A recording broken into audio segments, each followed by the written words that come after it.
What we first heard was that there was a deceased female. She had at least 5 blows to her head. There was a cell phone video, and you could tell that it was just very cold.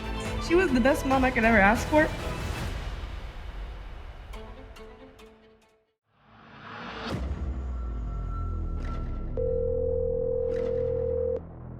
Hello? My wife is she's not breathing. I'm trying to do CPR. I can't Okay, get her listen to me. I need help. And who is this? This is David John. Okay, your name is David? Okay, who is it that's not breathing?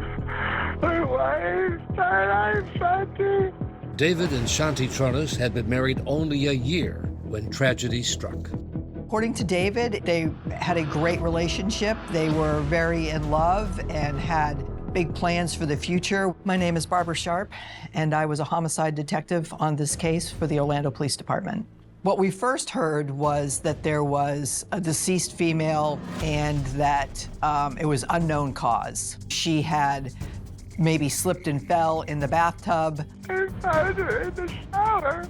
We found out when we got there that that was not a slip and fall in the bathtub. Her injuries were far too severe for something like that. She had abrasions on her hands, on her legs, that were obviously fresh. Her eye was swollen shut, black and blue, pretty significant injuries. Within hours, David Cooper-Tronnes was brought to police headquarters to give a better description of what had happened to Shanti. I'm Detective Teresa Sprague. I worked for the Orlando Police Department, and I was the lead investigator on the murder of Shanti Cooper-Tronnes. I am Ryan Vecchio.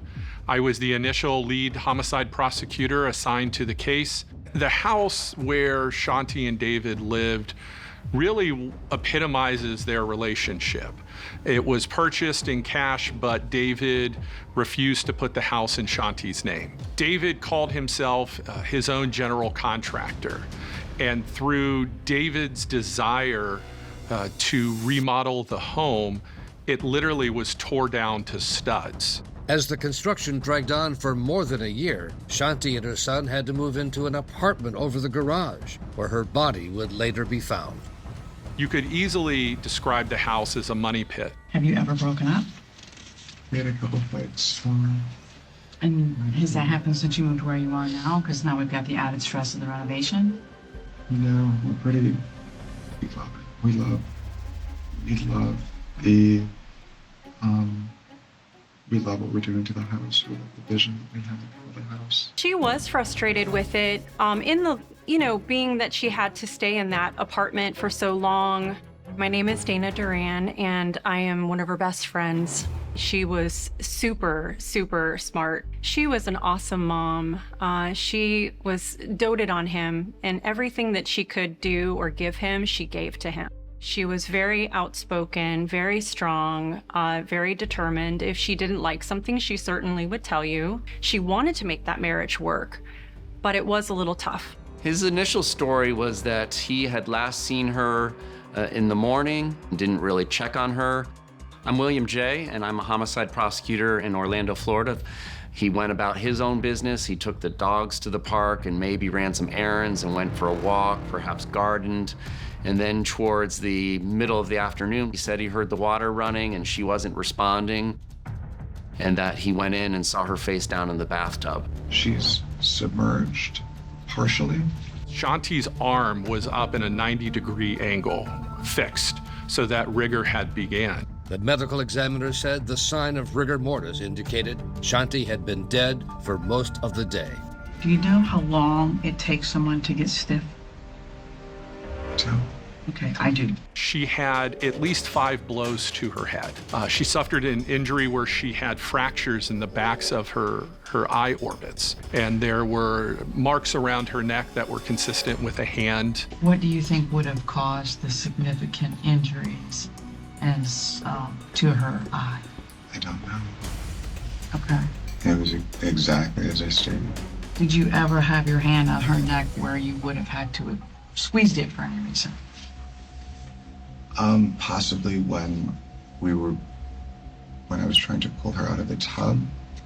So prior to her being deceased, do you have any reason to have your hands around her throat? No, absolutely not. That did not happen. Absolutely not. Okay. Shanti did not fall and get those injuries. Okay. Without question. Okay. They're much more significant than that. And it's inconsistent with her injuries hitting and striking anything. Did you harm Shanti in any way? Absolutely not. Did you choke her? Absolutely not. Did you strangle her? Without question, no. Would you mind showing me your chest and Sure. I don't need to see anything else, just your chest, back, and arms. Sure. David's interview really became a war of wills between David, who had his story and was going to hold to his story, versus the law enforcement detectives who were using a lot of tactics to try to get a confession or get admissions. Detective Barbara Sharp moved to the front seat as they tried to turn up the heat on David Tronnes. You've got to tell us what happened between the two of you. This is not looking good for you. We can figure it out together, but I gotta know the truth, Dave. Just get it off your chest. The two sides went at it for hours and hours. David didn't break. Since he had not made an admission or a confession, he was not detained and he was free to go. The investigation also turned up evidence that David Tronnes had led a double life. We found out that David had a membership at a local gym that was for gay men. We did also find a witness at Club Orlando that was able to tell us that he had observed sexual relations with men with Mr. Tronnes. After 4 months of investigation, David Tronnes was arrested at his mother's home, charged with first-degree murder. The prosecution began by playing the 911 call that David Tronnes made. I can't find her in the shower. He is inconsolable, can't get 2 words out in a row. However, a few minutes into the call, he becomes perfectly coherent, perfectly calm. There's a blue dumpster, big blue dumpster in the driveway. They have to turn in. Red flags went up immediately when law enforcement responded. This was not what it was being purported to be. Prosecutors wanted lead detective Teresa Sprague to explain one of the key inconsistencies in David Tronnes' version of events. She wasn't wet, her skin was not pruned, her clothing appeared damp but not soaked.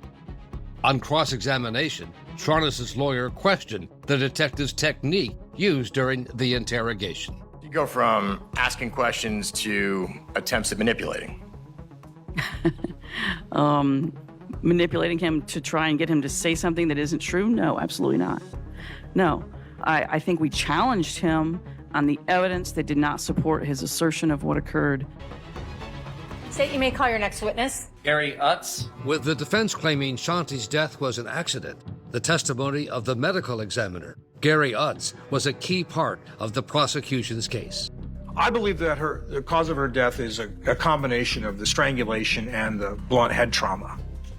Were you able to decide upon a manner of Shanti Tronnes' death? Yes, in this case, the manner of death is homicide. This wasn't some fall in a shower. The only appropriate verdict in this case is guilty as charged of first-degree premeditated murder. Defense, you may proceed. There's no direct evidence as to what happened in the apartment that day. This is a circumstantial case. I'm confident that after carefully deliberating, that you'll come back and return the only just verdict in this case, and that's a verdict of not guilty. The jury was out for some 5 hours. We, the jury, find the defendant